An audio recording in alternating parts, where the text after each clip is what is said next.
in 1910 when the Mann Act was enacted. I don't know if you're familiar with this, but yeah, I've heard of the Mann Act. Okay. It was originally enacted and called the White Slavery Act. Okay. And the reason that it was enacted is because these people were just so adamant that all of these virginal white girls were being kidnapped and sold into sexual slavery. Okay. This had to be true, right? And I actually just posted on Twitter about this.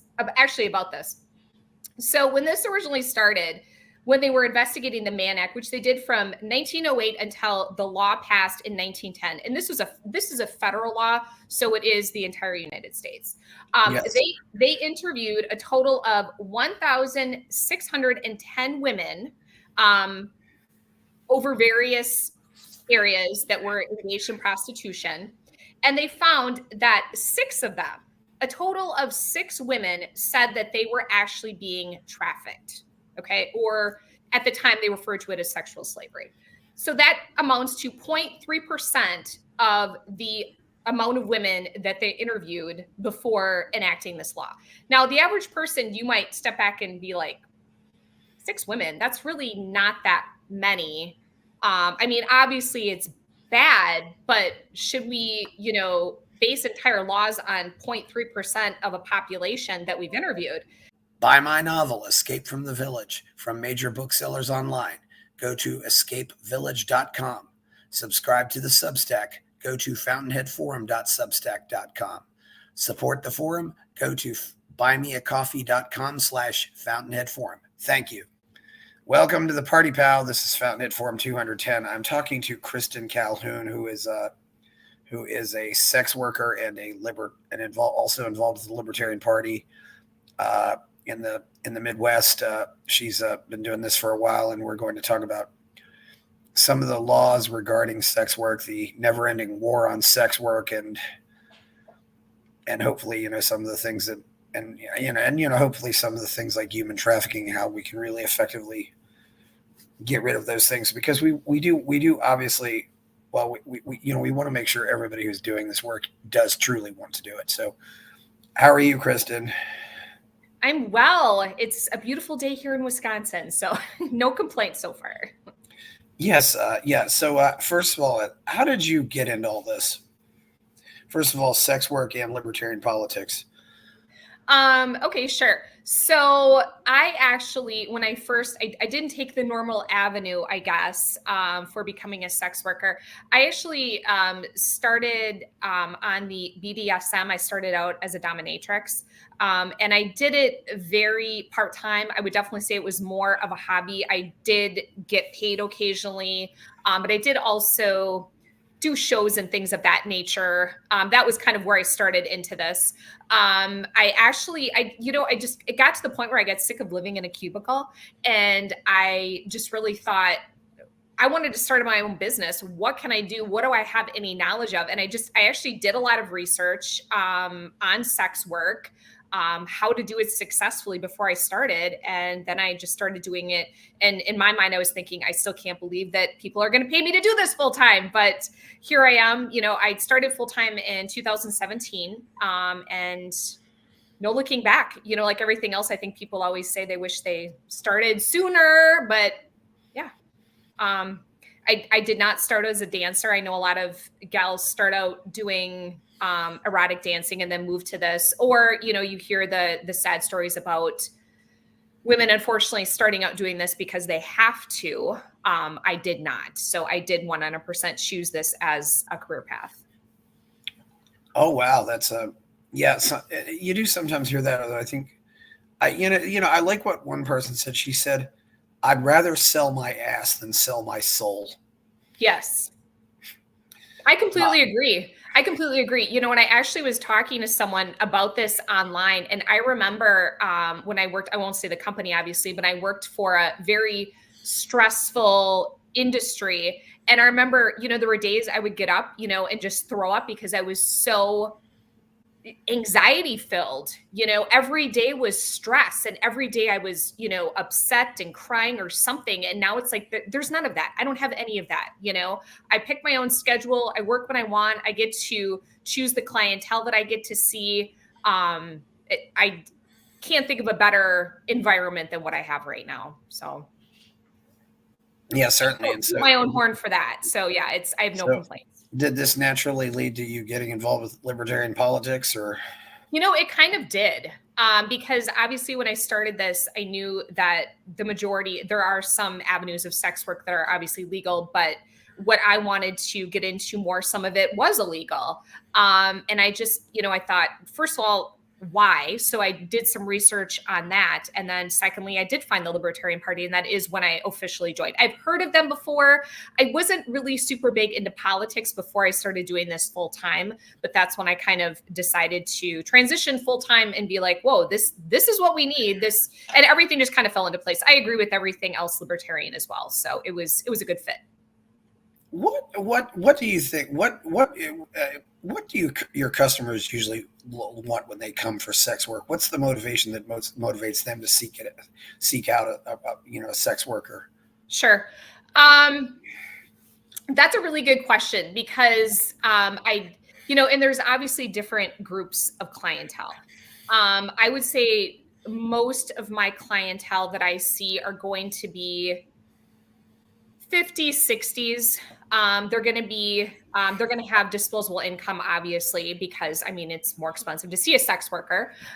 So they're more stable in their life. They're usually, most of them don't have children at home anymore. So they're kind of at the point where they might not be in a bad relationship, but they might be in a sexless relationship. So I see that a lot. Men that get divorced and they don't necessarily want to get back out and date again. I'll see gentlemen for that. Or I also have gentlemen that want me to accompany them to stuff. I do that all the time, which is awesome. They want to go out to eat on a Friday night and they want me to go with them, or they want to go to a show or go to a movie. And they, I'm just kind of a automatic built-in date with a guarantee at the end. So yeah, it works out for everybody. I don't know if you saw it back in the 80s, but that movie Can't Buy Me Love. Oh, I didn't. No. Oh, well, just, your basic 80s high school teen comedy. Okay. But he pays the popular girl to be his girlfriend. And as you can imagine, what happens after that? Suddenly, all these other girls want to be his girlfriend. Mm-hmm. And I suppose you might have guys who are doing that. They're kind of using you as, they're just going out to a party because if they're seen with you, oh, that guy's with this hot chick. He must be really be a cool guy. He must have a lot of game. yeah. And it does help also, I think, and it does help us also sometimes too, if you're going to those work events or going to those work parties, boy, your wife's really cool. It's that's got to be an interesting thing. Does that, do you have to, you also, and to do that thing, you usually have to be pretty smart and you have to know how to talk. And as one person said, a guy said, I took my stripper girlfriend to a work party and said, boy, she definitely knows how to work a room, I would say, I don't necessarily consider myself super intelligent, but I guess I wouldn't say I just fell off the turnip truck. So, I try to stay, up on current events. Obviously I have an opinion on a lot of things. When you're in that type of environment, you try to keep it somewhat neutral. I'm an open sex worker. Most guys don't want, we usually have a little chit chat beforehand. I have gone to work parties before. I've gone to family functions before. I've gone to graduation parties before. Usually there's just a little chit chat beforehand. All right, here's how I met you. I've been seeing you for this long. Most of it's usually accurate. There's going to be a few holes here and there, but most people really don't question it that much. So I've never run into this situation where I've been to something and people are really, grilling me for a lot of information. So yeah, it's worked out well so far. Yeah. One thing I got to ask about too, if you ever invited, you ever get invited to escort a man to a high school reunion? I have not yet. I have not had that one, but you know what? I would be perfectly willing to do that. Yeah. But that's one of those areas where it's, because I just thought of that movie again. But yeah, so what can you tell me about you? I wanted to ask you, what has been some of the history of sex work in the United States, and also some of the the ongoing war on sex work, because I think there's a lot of truth that prostitution is the oldest profession, and it seems like as soon as it appeared, it's almost there was this class of Puritans who wanted to stamp it out. You even go back even to the biblical times. Oh, definitely. Yeah. So it's funny you say that, because I just want to do a little offshoot here. And I do have some notes. I know we're recording now, so if I look down, I'm looking at my notes. I actually worked briefly at a legal brothel in Nevada that was owned by Dennis Hoff, which was called the Kit Kat Ranch. One of the gals that I worked with, she actually was completing her master's degree. Yes, we do often go to college, and this is how we pay for it. Me included. Yes, strippers do it too. Yes, she was working on her master's degree, and her thesis was on how women, even not necessarily in prostitution, which I know this is well known, but not necessarily always connected. Women are always going to be looking for something, and you're going to see this in the animal world as well. They're going to be looking for something from the male to be able to offer sexual services. So you're going to see, obviously for me, I'm equating that to a monetary exchange. But if you're going to be setting up with a mate, obviously your mate's going to be looking for X, Y, Z, to know that they're being taken care of. So, I mean, there's always been this exchange of something. It's just now that we are in, in society where it's money versus we have, the traditional sense, I guess you could say, of having a relationship and a marriage or whatever. The woman is still looking for something. So just the difference would be money now. Anyway, I'm sorry, go ahead. Do you think we'll ever get to a point where there is no demand for sex work? I mean, no. Yeah.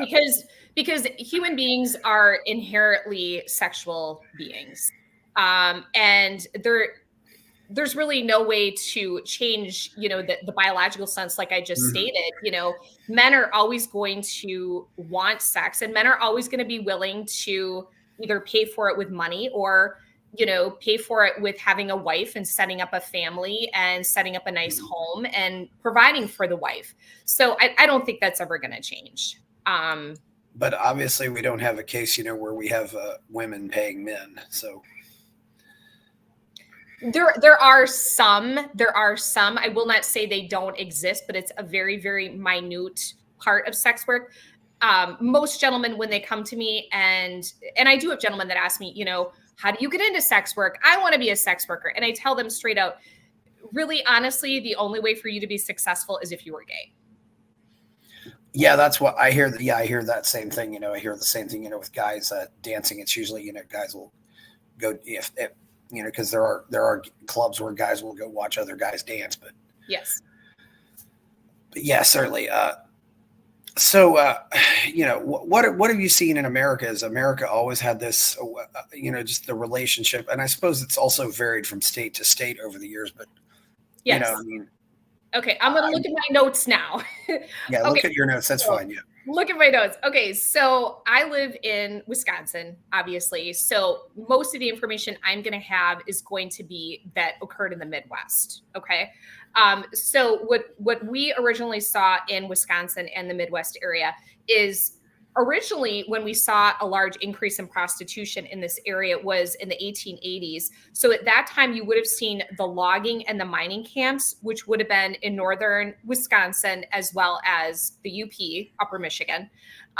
So that's where you're going to see a lot of the women went up to these areas to work, obviously. So at that time, that's when there was kind of like you said, there was all of a sudden starting to get this Puritan concern of everybody knew about it, but it was like, we're not really sure if we like this, all of these women around these certain areas. And then you did also get some suspicion of are these women doing it willingly? That was a concern that you had with some of the religious people in the area. When this actually, and this is a story you can actually look up, when this actually kind of people started to take a closer look, there was a gal by the name of Julia Howden, who was a real person. She was a real prostitute. And in 1887, she was working out of one of the brothels in northern Wisconsin. I don't know which one. I wasn't able to find that information. Now, where the story kind of gets a little crazy, and even today would be sensational, people would love this story. She indicated that when she was working at the brothel, she said after she got out of the brothel, she said that she was being held against her will. She said there was armed guards all around the brothel. She said there was trained Rottweilers that made sure that the gal stayed there. She said she was beaten every day. She was starved. Lots and lots of really terrible things. When she had left, she said that there was a gentleman that came to see her as a client who she told she was being held against her will. The gentleman then said to her that he will come back in a day or two with his friends and rescue her, which she said happened. She then said she left these gentlemen and she went to the police and told this whole story. Now, right away, when you hear the story, you think, this is crazy. This needs to end. This is terrible, right? 1887, This is not good. They actually did a lot of research on it and really investigated it and found out her entire story was made up, okay? They could not find anything showing that she was being held against her will. They couldn't find these crazy Rottweilers anywhere, the armed guards. They could find nothing. They found the brothel she worked at, but they could not find anything to substantiate her story. So what do you think? Go ahead. What do you think motivated her to do something like that? You know, I don't know. And I wasn't able to really find a lot of information in regards to that. This particular woman actually came from either southern Wisconsin or northern Illinois, Chicago. She had a long history of working in prostitution before that. The only thing I can personally surmise is she just didn't want to do it anymore. And I think for whatever reason, she thought that this was going to be some splashy story to help her. I really don't know. I wasn't able to find any information. So, I mean, you know, and it's a terrible story. It's a crazy story, but I'm going to jump into the next part as to exactly what her story caused, which you probably know about this, the Women's Christian Temperance Union. Okay. You've heard of them before, I'm assuming, right? Yes. Well, they were also very much against, alcohol. Yes. Yes. So they actually originally were very, very against prostitution. So they were one of the leading organizations, and you may have heard of this woman, Dr. Catherine Bushnell. She was the one that did a lot of these studies in this particular area. And she did these studies and she would come forward saying all this information. But again, a lot of it just was not true. And you're going to see the same thing, with prohibition when they pushed that through. And in northern Wisconsin and the UP, it was that, let's just say the laws were very lackadaisical. Nobody really cared. Nobody really enforced them. I'm sure you maybe not have heard, but Hurley, Wisconsin, which was a huge destination point for the gangsters. And it was also a huge running point for alcohol, which was originally coming through Canada, down through the UP, and then into Wisconsin, and then into the rest of the US, where we see down through Chicago. So Al Capone was very famous in that area. So there was a lot of illegality. There was a lot of black market that happened because of prohibition, and also because of, the laws against prostitution at that time. But as we see, when they originally started enforcing some of these laws, they were not bad. They were really honestly trying to prevent, and here are some of the words that they use. They were trying to prevent women to be enticed, lied to, or forced into working into a brothel. That was their main concern. Okay. But the problem is often they didn't want to listen to the women that were saying, that's actually not my case. Yes.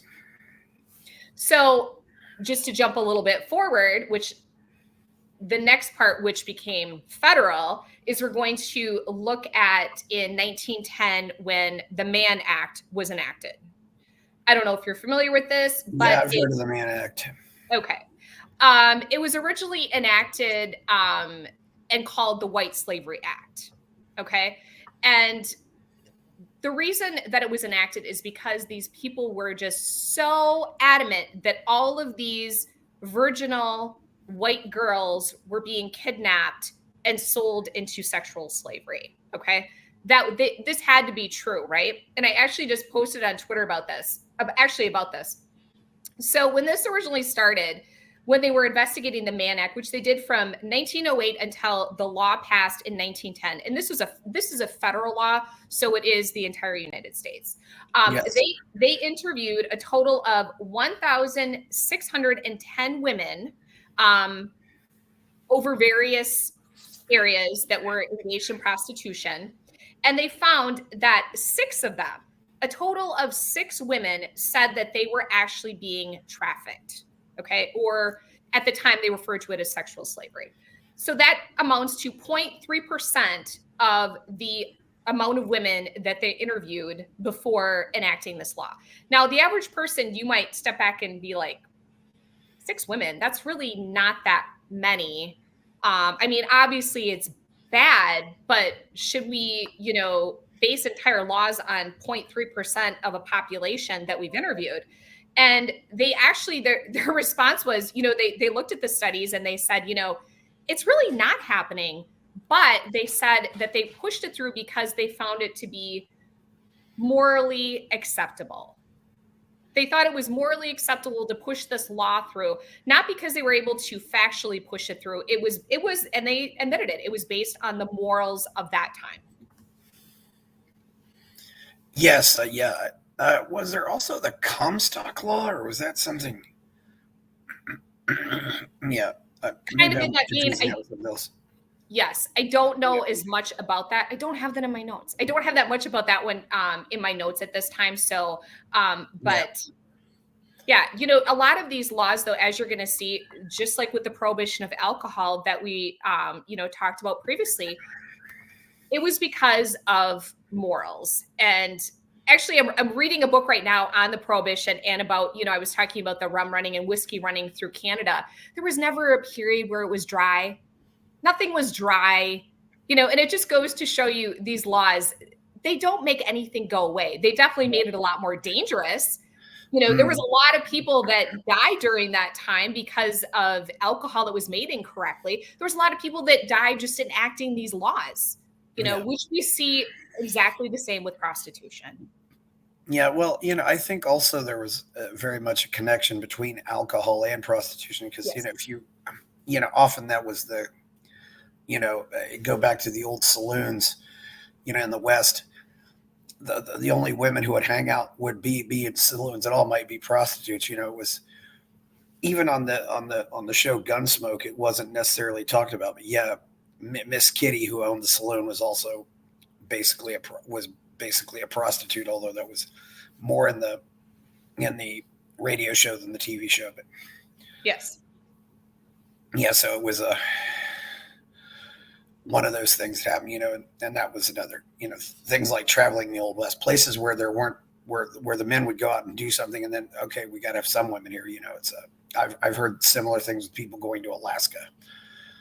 Yes. I actually, it's funny you mentioned that was, and the funny thing is a lot of these areas, it was encouraged because the owners knew that, if they weren't allowing them to drink alcohol or they didn't want to, they needed something to help them relax. They needed something to keep them calm. Otherwise, what happens when you have a bunch of men together and the testosterone's flowing, you end up with a lot of fights and you end up with a lot of issues. So the women, the workers, were encouraged to go to Alaska, like you said. The other place they were often encouraged to go was out west, what we're going to see in California with the mining area as well. And just on another side note, I wanted to mention about California is, at the time when the railroads were being built, obviously, as you know, a lot of them were being built by the Chinese. So that was, a huge issue with, how the railroads were built and also the mining issues. A lot of them were Chinese.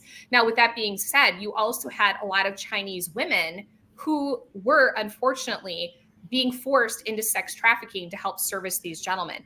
Now, the crazy thing is, if we go back to the Mann Act, which, at this time, late 1800s, early 1900s, that's when you saw a lot of this going through, trying to help women that are being sex trafficked, right? But the crazy thing is it didn't apply to these Chinese women because they only cared about white women.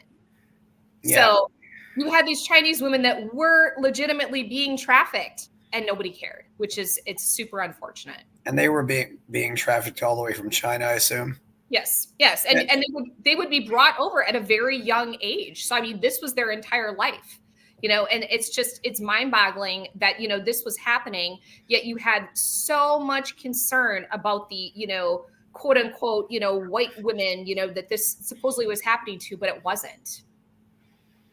And stuff like that, unfortunately, is still a problem. Sometimes it'll be a case of, like a, young woman in poor country gets say, okay, come do a job here in Europe, or, do a job here in this rich country, and we'll set you up with a job and you can make money. And then it's like, oh, this is the job, Definitely.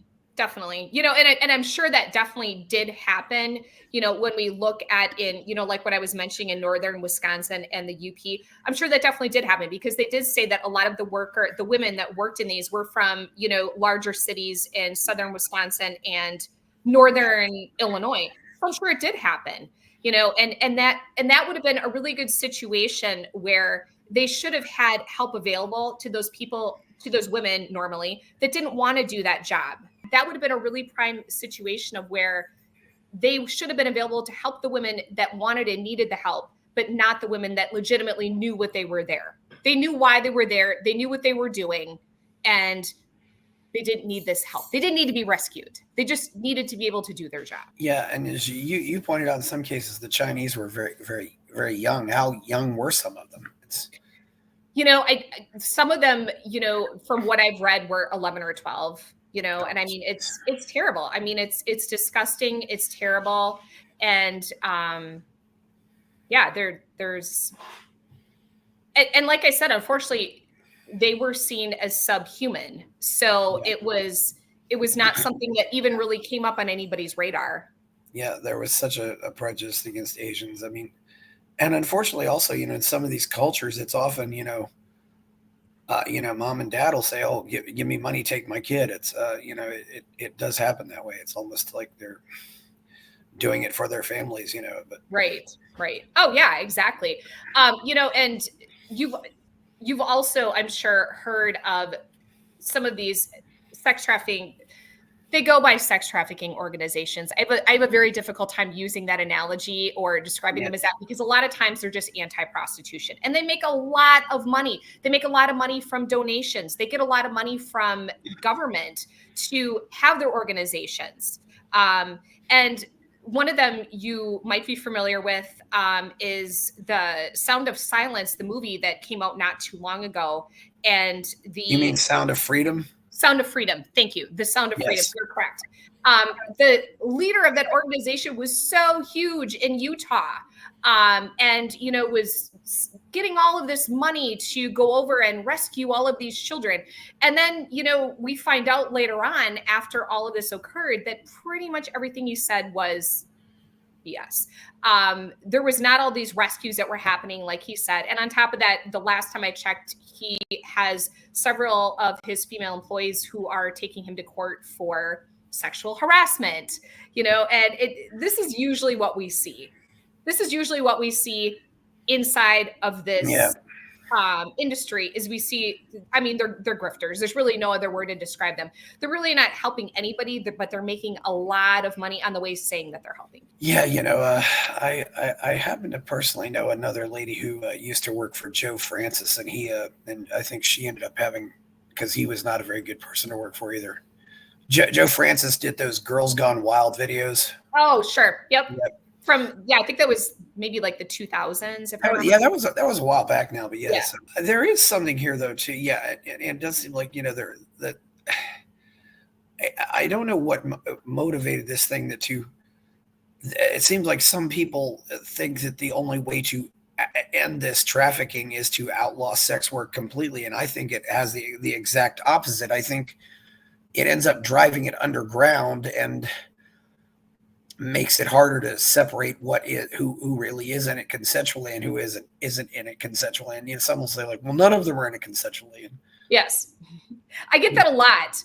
And I get that a lot because I think for a lot of people, looking at it from the outside, they're of course, they're going off of media, they're going off of movies, they're going off of, all of these anti-sex trafficking organizations, what they're saying. And they're saying to themselves, there's no way anybody would do this unless they're being forced.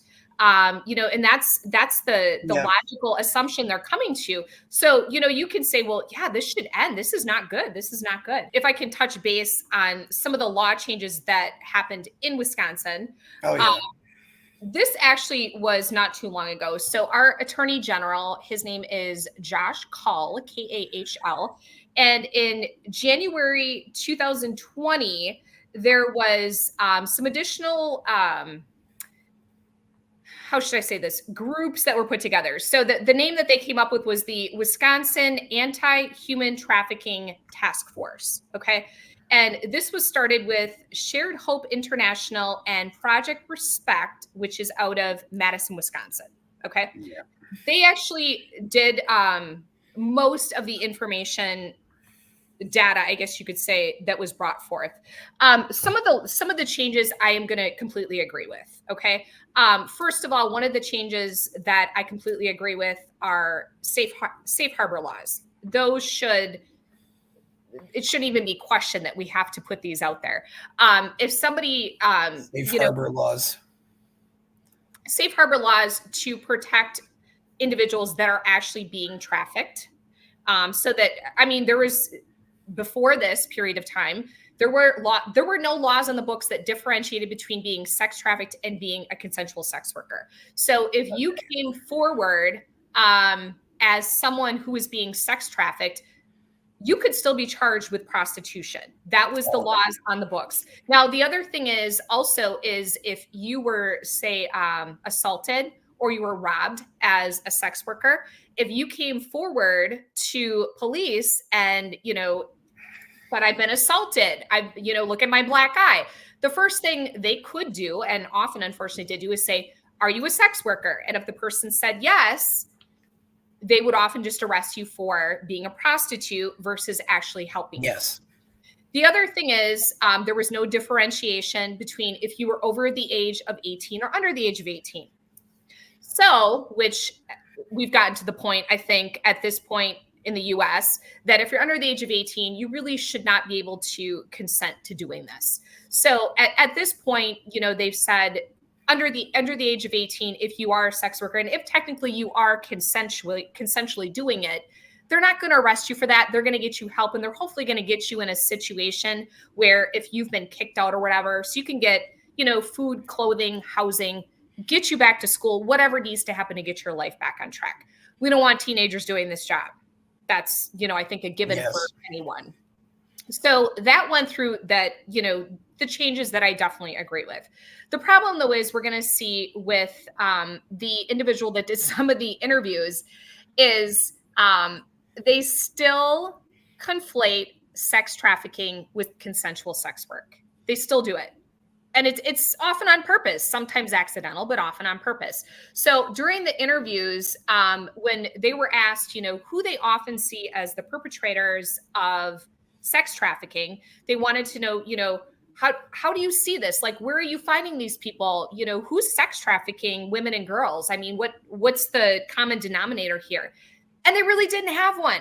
And what they did is they jumped to right away and they said, well, we need to look more at the individuals that are purchasing sex. And that's just not true. Yeah. Yeah, that's very, very interesting. Yeah, certainly you have cases, with obviously you need to, and in some cases they're trying to up these ages to 21 in some places. I think Florida, for example, tried to make it, now you can't strip in Florida until you're 21. It's getting rather crazy, So, one thing I wanted to ask you about too, more recently on the federal level, what the FOSTA and SESTA, which is the Fight Online Sex Trafficking, and the I think the other one's like something else against, or I don't know what they stand for either. Yeah. I honestly don't know either. SESTA fight. SESTA is something online fighting sex trafficking. Stop Enabling Sex Traffickers Act. Yes. There you go. We'll go with that one. So when these were originally being discussed, and the problem is we all know this. Unfortunately, a lot of politicians don't read the bills. We know that for sure. But secondly, a lot of them are just going to go off of the name of the bill. They don't want to vote against something because it's going to go out into the public and it's going to have their name attached to it. And there actually were several politicians that did vote against SESTA FOSTA because they thought it was overreaching, which it is. And they thought that it was going to be too much on people that were not actually who they were trying to perpetrate, who they were trying to get, the guilty parties doing sex trafficking. So those people did get drugged through the mud. I would like to thank them for voting against it. It obviously passed. Ultimately, what the law states is that anyone who has an online platform, that if they knowingly are have people on the platform that might be sex trafficked, then they could be held liable. Yes. And one thing that was an indirect result of this was Craigslist got rid of their personal ads. Correct. I'm curious to know how it impacted personal ads overall, unfortunately, because I learned, very early from even in the late 90s, personal ads, you would always get these, women on there who said, oh, you want to come have some cyber fun or come, see my sexy pics or something like that. It was almost all that, and now it's all on OnlyFans, but it's you end up with a lot of people doing that on various personal sites. It's something I don't think women experience that at all, but men see it all the time, that there's just a lot of bullshit on personal sites. I definitely agree with you. There's a ton of scammers. I completely agree with you, but and they may not necessarily be scammers, but they're not there with they're polluting the product though. It's just like, yes. You've got, if you've got a website, just like if you got a, online website where people want to sell guns and you're going and they're trying to sell pizza. It's, it's like, no, this isn't for that. It's, I'm fine. If they stay where they are, it's I don't know if you're probably familiar with FetLife. That website is a complete cesspool. I used to be on that website, and the reason that I stopped, honestly, I might still have an account. I don't know, but I haven't logged on or anything in a long time, was because of when SESTA FOSTA went through. They, anybody that was they would not allow anybody on the site that was a professional. They just wanted it to be just, I don't remember their wording, but like-minded individuals that were into a kinky lifestyle or whatever. Yeah. So that was because that was ultimately why I was on there. I was selling my services. So when that one happened, I just kind of backtracked from it. Well, it was supposed to be a social site, not a selling site, but going from there, it's do you think? I mean, as FOSTA SESTA effective? I mean, this is the other thing too. Is the future? It's almost as if will we ever get to a place in society where rational discussions about anything related to sex can happen? Because it doesn't seem like it's possible. That's a really good question, and I want to go back to we kind of got off track a little bit, but I wanted to go back to in January of 2020 when this went through. This task force was put together in Wisconsin. I actually reached out to our governor. I reached out to Josh. I also reached out to several other individuals that were in charge of this organization. And I didn't have a response from any of them. I take that back. I did receive a response from one person. And the response was, we don't work with prostitutes. That was the only response I received. Now, you would think that if they really want to reduce sex trafficking in Wisconsin, you would think that they'd want to talk to somebody that's inside of the industry. Mm-hmm. You would think that they would want to actually know how things work. They'd want to know what to watch out for. They'd want to, and I do this all the time. If I see an ad where I question it, I will reach out to people right now and see what's going on here. Is this something we need to investigate? Is this a real person? Does this person have issues? I also am on a lot of different forums and I read them. And I see when people mention something that might be iffy, okay? So I'm doing this all the time in the background. But what I wanted to do is I want to come forward because I want to say, okay, these are real situations that are happening.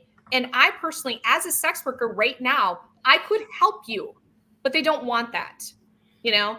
And they don't want to actually talk about it. It's like they put together this task force and apparently they earmarked like $2 million to help women that are being sex trafficked, but yet they're going to, in the same, sentence say, we really don't know how many people are being sex trafficked because we really don't have any data to support it. Yeah, I don't think there's a lot of data on this. There's no real honest research. Not to mention, do you think you sometimes get into a situation where somebody, maybe does briefly dabble in this and then claim that they were forced because they don't want their families knowing or something like that? Oh, my dad found out I was, I was selling my body. And so I told him I was coerced into it, I'm sure that does happen. So I guess what and I hate to put people in groups. I really dislike that. But I guess if, to realistically look at sex work as an industry, there are going to be different areas. Now, this I'm talking about is just going to be escorting, because obviously there's other sections of sex work that all fall underneath the umbrella. So with escorting, you're going to have women that do have a full-time job. And they do this part-time, maybe once a week or once a month, just to supplement their income. Okay. So it's really ultimately like doing any other type of part-time job. It's going to be, you're going to make a lot more money doing this, obviously. But you're going to have women that, do this very occasionally. They might not even consider themselves sex workers. It's just kind of like, a paid dating type thing. And that's perfectly fine. Another segment of the population you might have are, women that are not being forced to do this, but they don't feel like they have any other options. Okay. So they unfortunately might have an alcohol or a drug habit.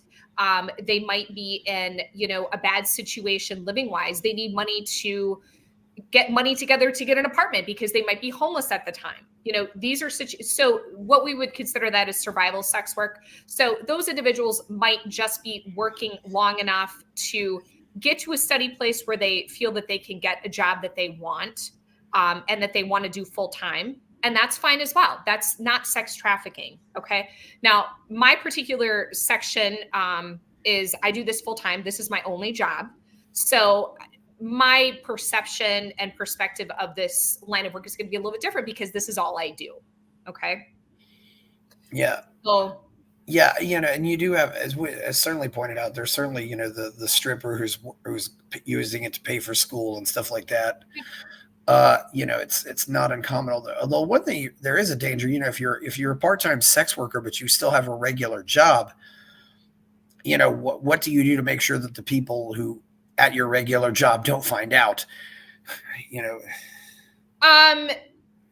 Really, ultimately, the only way you're going to find a sex worker is if you search for it. Because I'm an open sex worker, I show my face. But if gals want to stay private because of that, or maybe their family and friends don't know what they do, you're going to often see in ads where they have their face blocked out. That's really not unusual, or they'll block out their tattoos, just for privacy reasons. That's a really good question. Personally, from what I've heard, usually it's going to be friends or family that find out. It's usually not going to be a client that is going to out you. That's really not going to be the case. But like I said, I mean, you have to actually search for it online. It's not like you're going to go online and you're going to be, Googling, a restaurant you want to go to, and all of a sudden all these sex work ads are going to pop up. It's true. Yeah.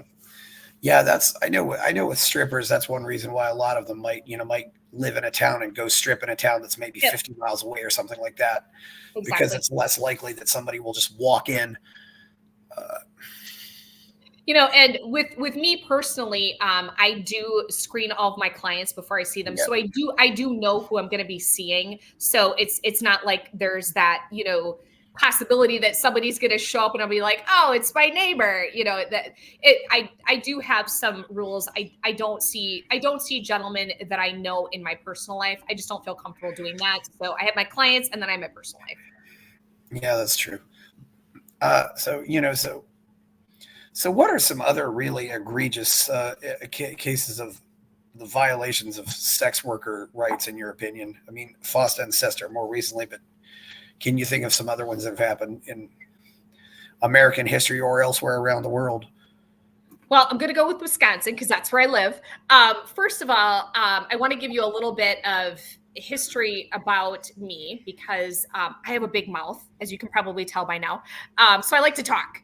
So there was the last sting that actually, I live in Marathon County. That's the county that I live in. Most stings are organized and done by a county. That's usually the county level you're going to see this. The last one they did was in 2018. And I got really miffed because one of my clients got arrested.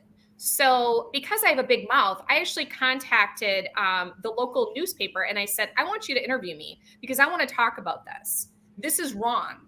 I said, you're ruining families. You're destroying people's livelihoods. And for what? There was nobody being trafficked that was caught in this situation. That wasn't even the case. It was, and they had to plaster it everywhere. And they were very unnecessarily detailed. I actually had a gentleman that called me up during this situation crying, and he was suicidal. That's not protecting or helping anyone. That's destroying lives for no reason.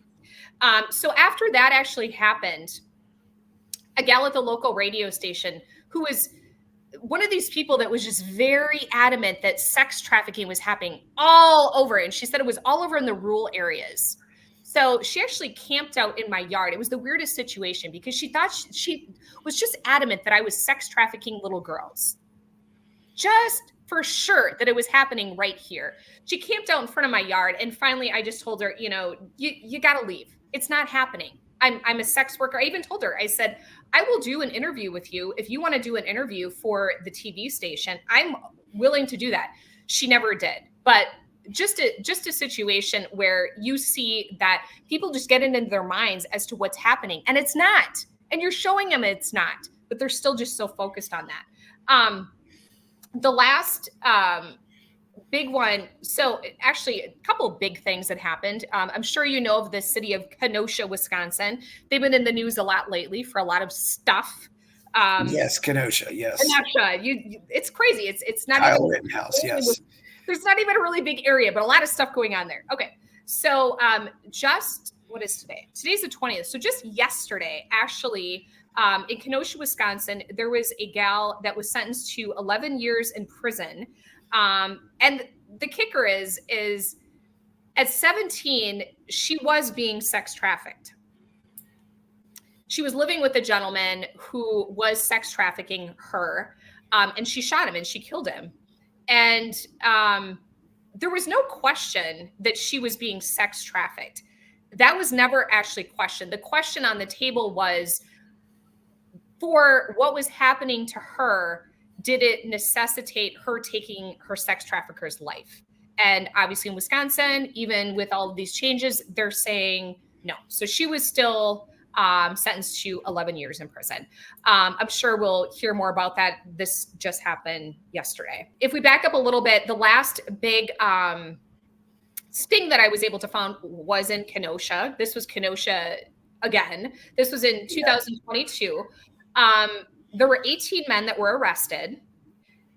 In that particular situation, they said that they rescued a woman, and that was kind of the headlines that they put out there, is that they were very proud of the fact that they said that they rescued a woman from sex trafficking.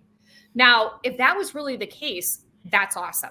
But the problem is, I was not able to find anything after that from the research I've done showing that her trafficker was arrested or anything was done with that. What you'll see, and this is not just in Wisconsin as well, you will see that in states that have changed the laws, that if you're sex trafficked, that you cannot be arrested or prosecuted, is you do have women that if they are ensnared in these stings, they will say, I'm being sex trafficked, and they let them go, and that's that. Women should not have to lie, first of all, but secondly, they shouldn't be arrested for doing something that they're consenting to do. Yeah, that I can see. You lie to get out. It's your get out of jail free card, right? Which you can kind of understand. Yeah, and then you don't end up with accurate reports. Exactly. It's it's very much and like you said, killing the sex trafficker. That's a tough call for me. Whether or not it was necessary to kill the person, but I can understand why she would do that in that situation, especially when you're young, because there's obviously there can be a lot of fear involved. Right. Some people even try to say, that not just necessarily. I mean, some people try to even imply that porn is coerced. What do you make of that? I've heard that.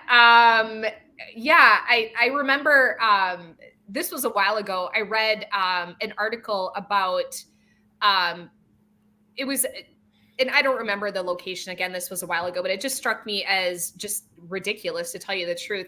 Is there was a young woman who had a baby, and she said that she was providing sexual services so that she could buy diapers and formula for her baby.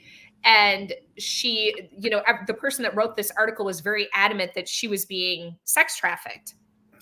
Yep. Now, the kicker is, there was nobody. I mean, I guess you could say her baby was. That's ridiculous. But I mean, it's almost like they're finding, any little, way of saying that you're being. I mean, ultimately, we're all being forced in this world to work. We all have to work to, buy whatever, pay our bills. So, in that particular situation, I'm sure that woman did not want to do that. But why did she choose to do that? Okay. Basic reasons. She's going to be able to stay home with her baby. She's going to be able to provide, services in a relatively least amount of time to make the most amount of money. That's why I do it. It's pretty basic, and the freedom of being able to come and go as you please. It's a lot different than having, a 9-to-5 job and getting probably paid, if you're working, an entire day, you might get paid even less than what I make in an hour. So, I mean, it just makes financial sense, that this is going to be more profitable. Yeah. I remember a guy who, you wonder how true these stories are, but he talked about, a stripper, and he said, yeah. And then when she retired, she owned, 20 rental properties. So that was, she ended up, and that ended up basically being her income after that. Cause there is always that question of what do you do? Maybe it doesn't apply to different levels of sex work, but it does bring up that question of what do you do when you hit the retirement age, and and can you really even go back into the regular world, so to speak? That's a whole nother area that a lot of women run into is, I honestly, I'm probably going to be in the same situation as the stripper you just talked about, because I do save a lot of my money and I do invest a lot of my money, which I would hope all sex workers do, because no, this job is not going to be forever. I'm going to do this as long as I want to, as long as I'm still enjoying it, as long as I'm still enjoying my clients.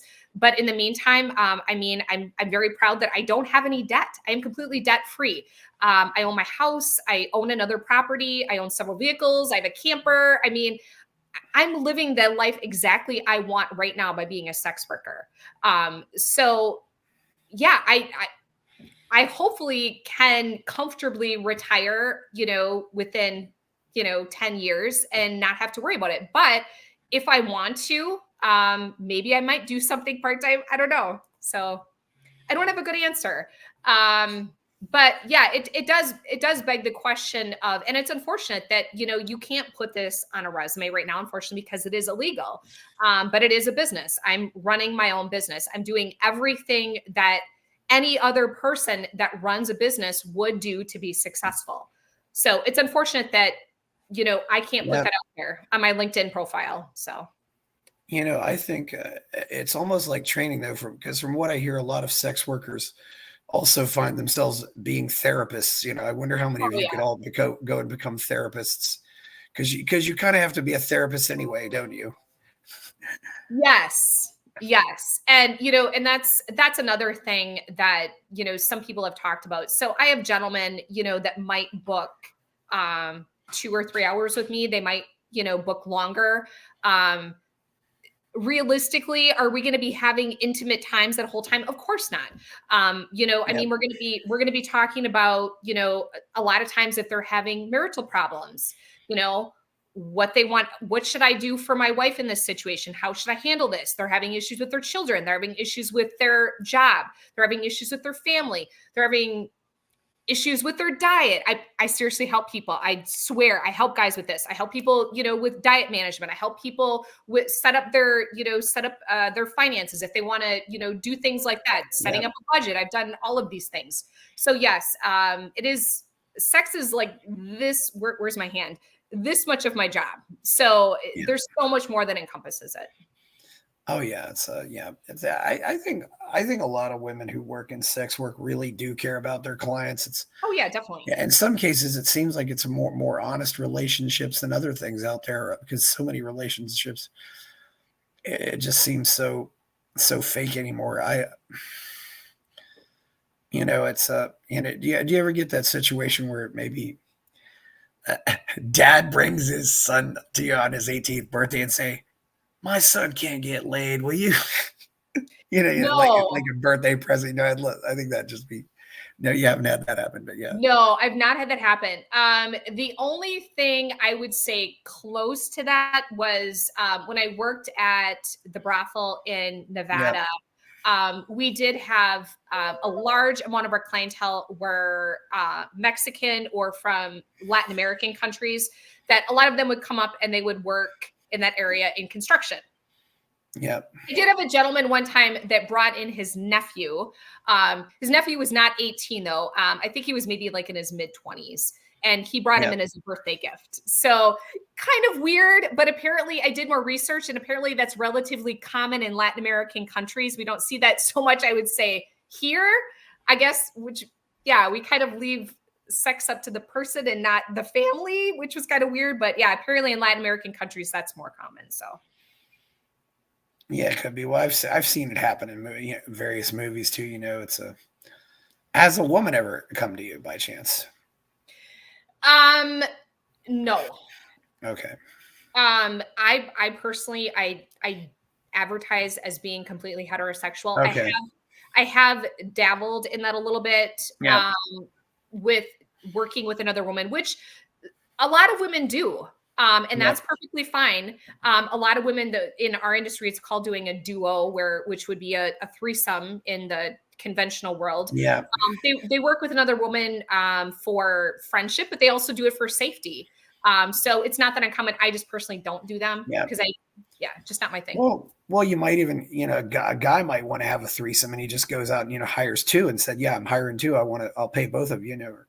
And I've also heard sometimes, a couple occasionally will want to have a threesome, and they'll just go hire a prostitute for that. It's it's a lot of different things, and maybe, but I suppose also it's just like something they can't get anywhere else. It's. Well, and also, the difference that you're going to see with that versus, let's say, having your wife's best friend enter into the mix is, you're having individuals, you're hiring them for a purpose. So there's not going to be all of the feelings. There's not going to be all of the, and that's going to be just, when a gentleman hires me. And like you said, that that there's a lot of fakeness out there in the regular dating world. So when you come to me, you might, say, well, everything about you is fake, but I think I'm actually quite open and honest and upfront with, what you're going to get from me, what I expect from you. And I think that actually probably should be more prevalent in, conventional dating, because I think it makes things more realistic. It prevents a lot of hurt feelings, and everybody's on the same page. Yeah. Movies and books and stuff like that, or any kind of fiction, what do you think are some accurate portrayals of sex work? Oh my goodness. Well, probably the most recent one, and I don't remember the name of it now, that I just watched with Emma Stone. Do you remember the name of this one? Emma Stone. Yeah. I think she won an Oscar or something for it. Oh my gosh, I can't remember it. I can't remember the name of it. But Emma I would Stone. say maybe came out a year or two ago. Emma Stone, yeah. She certainly know who Emma Stone is, but okay. There's a lot of. She was in the movie with Mark Ruffalo. Okay, that helps a lot. Yeah, Mark Ruffalo, yeah. Emma Stone, yeah, that helps a lot. Yeah. Mark Ruffalo, yeah. So that was recently, you said? Yeah. I want to say in the last few years it came out. That would probably be the most recent one that I saw on sex work, which I think. Yeah, okay. Poor Things, Kinds of Kindness. Poor Things. That would be the movie. So in the movie, without giving away the whole plot, if you haven't seen it yet, she travels with Mark, and there's a period of time where she works in a brothel.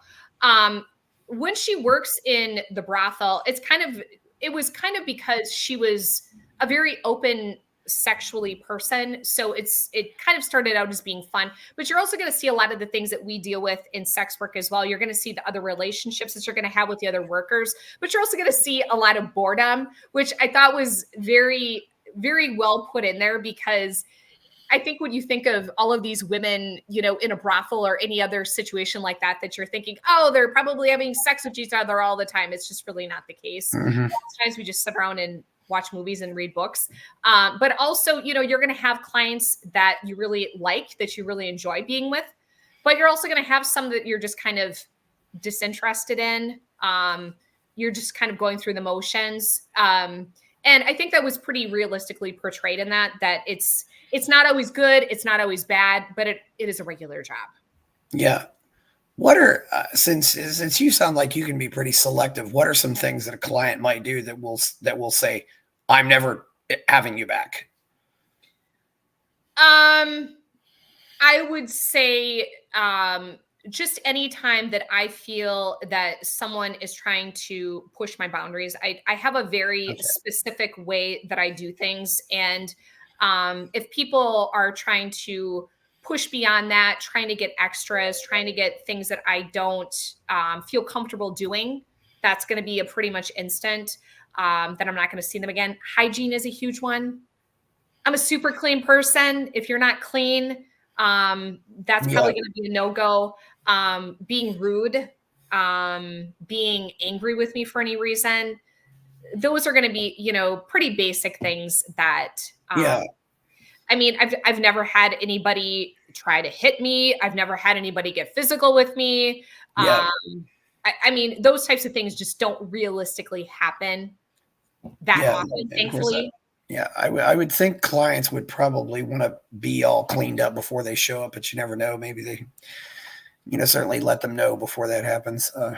You would think. I've had a few that, it was, or maybe they just they think, oh, I'm hiring a sex worker. It's anything goes. Going back to a question I asked you previously, what movies, books, or things in fiction do you think get sex work completely wrong? I want to go with Pretty Woman. And I like that movie, so I'm not knocking the movie at all. And so what I'm going to say is not necessarily the premise of her being a sex worker, the way that that's portrayed, I'm going to say that's probably relatively accurate. She was a streetwalker, which we don't see as much anymore. Obviously, this movie came out a long time ago. Yeah, 1990. Yeah. So at that time, most of the sex workers you were going to see were either working on the streets or working in a brothel because we didn't have the internet then. But one thing that I think that they did get wrong that I don't see as much anymore, but I do sometimes see is the idea that all sex workers want to be rescued. I think that part of the movie was a fantasy. It was Prince Charming coming. It was a modern Cinderella. So we have her Prince Charming come to rescue her, and you just really don't see that. I'm sure that it does happen in some instances, but the vast majority of gals that are in this business are not looking for someone to rescue you. We're not looking for someone to sweep in and be our Prince Charming and take us away. I'm not, against seeing anybody, but I don't need that. I'm very independent, just like most sex workers are. I mean, we're independent businesswomen.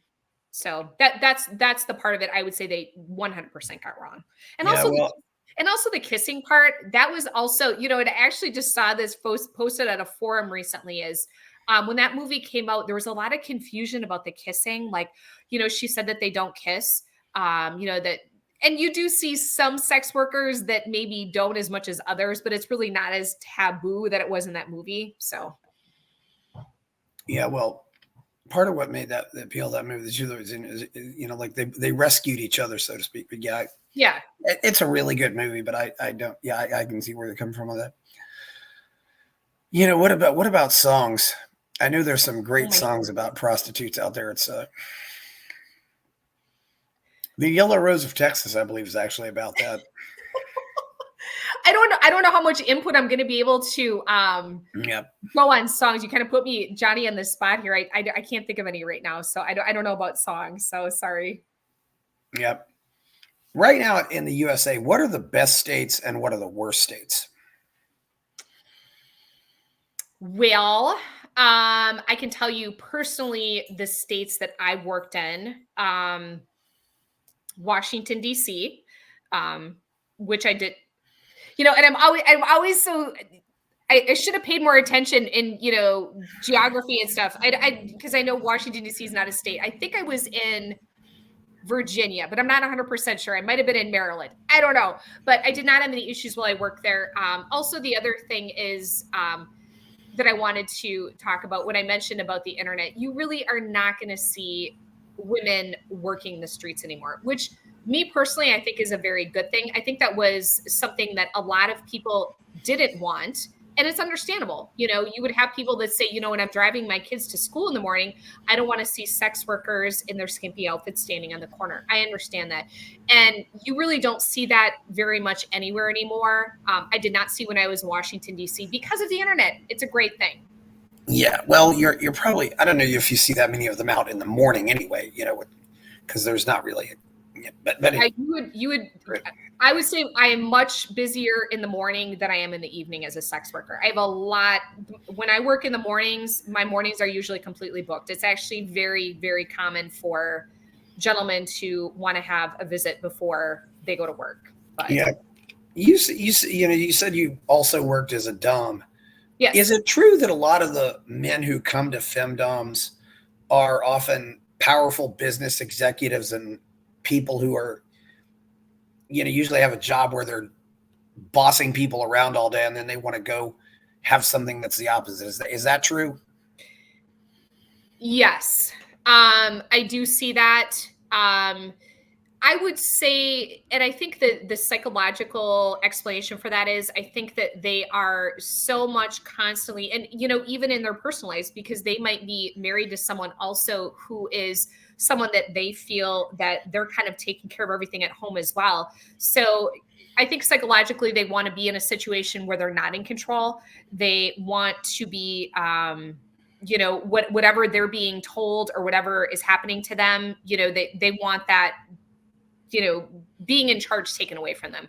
I do see that. I do have a lot of gentlemen that I've been seeing for a while that just want to dabble in it and just want to try it. So I definitely don't think it's as much a part of my business as, just regular escorting. I also do erotic massage, so I do that as well. Those I would say are more prevalent than the dominatrix services I provide. I wanted to also, the other states that I've worked in, I work in Minnesota, and obviously I work in Wisconsin. I personally have never had an issue with any of the states that I work in, but when I do tour, I'm just in a hotel working. It's wild. You can't use common sense. Don't run up and down the hall screaming. Don't leave your hotel room in a giant mess. And realistically, most hotels don't care. So. Yeah. You want to have you want to be good to hotels, because hotels do not want to deal with, people who mess up their rooms and stuff. It's correct. And and that's another issue too, though. You might get a case where a guy's cheating on his wife, and and then the wife finds out he's at a hotel. That's why one of the first, I worked as a hotel receptionist, and one of the first things I was told is, you do not give out a room number. No. Yeah. Absolutely not. Yeah. We have all of that information that's dealt with behind the scenes. We have not when I say we, I'm talking about myself. I have everything, calculated out as to when people are coming, when people are going, when they have the front doors locked, when they allow people to come in the morning. I don't like to stay at hotels that require a key card for the elevator. I mean, I have everything planned out to make it as easy for me, as easy for the clients, and as easy for the hotel staff. I don't want there to be a scene. They don't want there to be a scene. If you lay low and just, use common sense, it, runs pretty smoothly. So. Yeah, well, this is, I don't really think of anything else I want to ask right now. This has been a very interesting discussion. It's I guess one other question I'd ask too is, does it make it harder for you to go out and, have a boyfriend, or, even find a husband, or how do you deal with that? I don't personally think so. I mean, I'm very open and honest. I am honestly in a relationship right now. So I have been for about 5 years now. He's not my pimp. I've been asked that before. Obviously I tell stories to him. I might ask him for advice. I never name names, and he doesn't ask. That's kind of one thing that, never happens. That's something that I have, that isn't mentioned. But it's just a job. He understands that. There's no jealousy that I've had guys ask me that before, because he knows that I care about my clients, but I don't have those emotions that you would if you're dating someone. So it's thankfully not a problem. What was your favorite part of all this? About this interview? Yeah. Well, I love talking. I told you that already. So no, I just, and that's good. That's great. Yeah. I like when people ask questions, and I like when people have an open mind, which I appreciate all of this that you allowed me to be here, because I think it is a very misunderstood industry. I think there are problems. Like we said, sex trafficking is real. But we didn't even really touch on this. Realistically, the only statistical way to reduce sex trafficking is to decriminalize adult consensual sex work. In those places where that's been done, you have the women, such as myself, that are being consensual sex workers. You have individuals that are being trafficked or being sex slaves, as we've used the term previously, that can come forward. They can come forward and get the help that they need, and that's hopefully the point that we can eventually get to. Yeah, because I suppose there's maybe kind of a sisterhood too. Maybe you all kind of want to look out for each other, and you want to make sure everybody is there consensually. I know. Well, okay. Do you have anything else to say before we go? Do I? The stress is on. Vote Libertarian, obviously. Yes. And, yes, Chase Oliver. Yes, he's a good guy. He's a great guy. And, whenever it does come up, I would just hope, and if you don't agree with sex work, That's fine. I'm not saying Yeah. you have to, but realistically know that there's people like me out there. I'm not a victim, and if there is no victim, there should be no crime. Of course, we have some other good libertarians in Wisconsin. I've also, of course, when I think of Wisconsin, though, I also inevitably think of Bob LaFollette. But uh, there have been several, and of course, McCarthy too. There's been quite a few interesting characters who've come out of Wisconsin. But yes, okay, well, thank you, Kristin Calhoun. Yes. And as we said, not related to John C. Calhoun, but No. but it's been great having you on here. And please go to buymeacoffee.com if you want to support my show. Subscribe to the channel, like the video, thumbs up. You can go buy my novel, Escape from the Village. And of course, there's my Substack. And thank you very much, Kristin Calhoun, and we're out.